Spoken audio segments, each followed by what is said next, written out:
How can you get revenge with no chance of jail?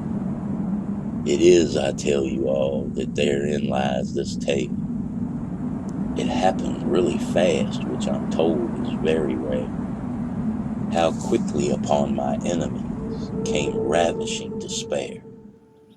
I came home early one afternoon with flowers for my wife, a lovely lady, or so I thought, with whom I'd chosen to spend my life.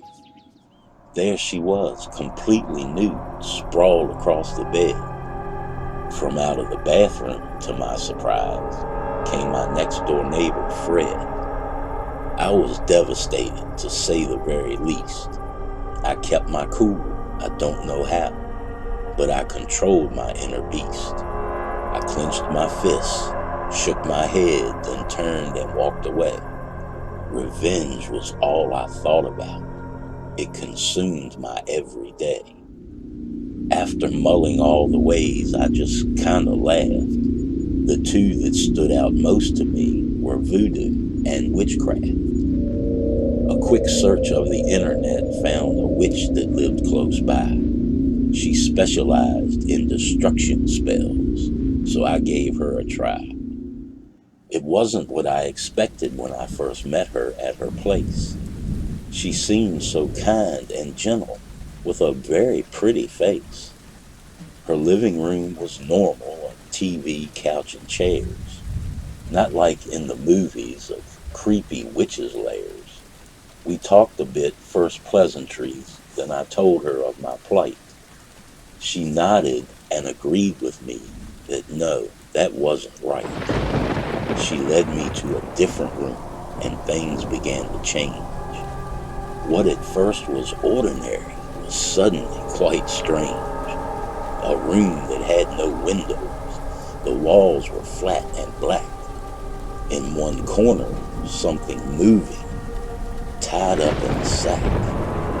A table in the middle, above a pentagram on the floor. I got a little scared when she closed and locked the door.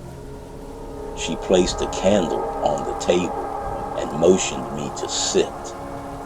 This is what I'm talking about. Now it seems legit. She took a pinch from several jars and placed them in a bowl. She sat it on the table, along with an ancient-looking scroll. As she sat, she held the bowl above the candle flame. I guess it was the eerie light, but she didn't look the same. This wicked witch said some words. She said them very slow. That was when, I swear to you, the bowl began to glow. The contents of the bowl she held soon began to smolder. It couldn't be the candlelight. This witch now seemed much older. The contents of the bowl then busted out in flames. I was told to say out loud and clearly speak their names. She looked so deep into my eyes, I felt her touch my soul. She didn't look away from me until she'd opened up the scroll. When she began to read, the sack in the corner began to wiggle. I know it sounds absurd, but I'm sure I heard it giggle. The flame inside the bowl died out as the final words were said.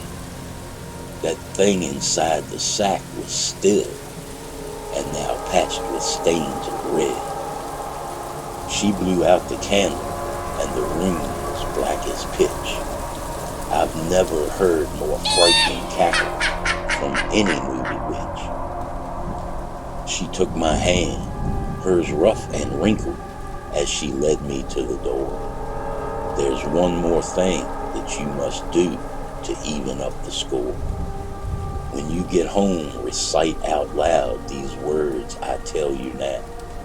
A witch's incantation. To the spirits give this vow. Hail, hail the demon wind as it begins to blow. I call upon the spirit world to send a demon from below. To this demon let it be known, I give my full permission. Do what you will to my foes. Let these sinners know perdition. She gave me a small black candle and said wait till dark to light it, and not to use a lighter, but a wooden match when I ignited. I did everything as I was told down to the very letter. I didn't know what would happen, but I admit I felt much better. The next day I rode by my ex's house to see what I could see. I saw very little, as the house had ceased to be. A tiny spark from a faulty wire sparked a flame that quickly blazed. Flames leapt and danced and did not stop till the house was fully raised. My ex was burned really bad, but she managed to survive. As for Fred, he didn't make it. He was burned alive. It was not an easy death. Bystanders heard him screaming. One lady said it couldn't be real. She felt she must be dreaming. I then went to the hospital to check on my ex-wife. It did me good to hear her painful moans as she struggled for her life. Not only was she burned, but she broke her legs as well. She broke them when she jumped to escape, and down 2 stories fell. I have an evil now inside me that wasn't there before. Thing is, I've come to like it. You might even say adore. I guess that I'm a lucky one, considering what I've read. Some who do this just can't take it and kill themselves instead. When you do this type of thing, be sure it's what you want. It's also not the kind of thing you ever want to flaunt. The spirit world is very real. Don't take it nonchalant. Once you loose them, the things they do, your very soul will haunt.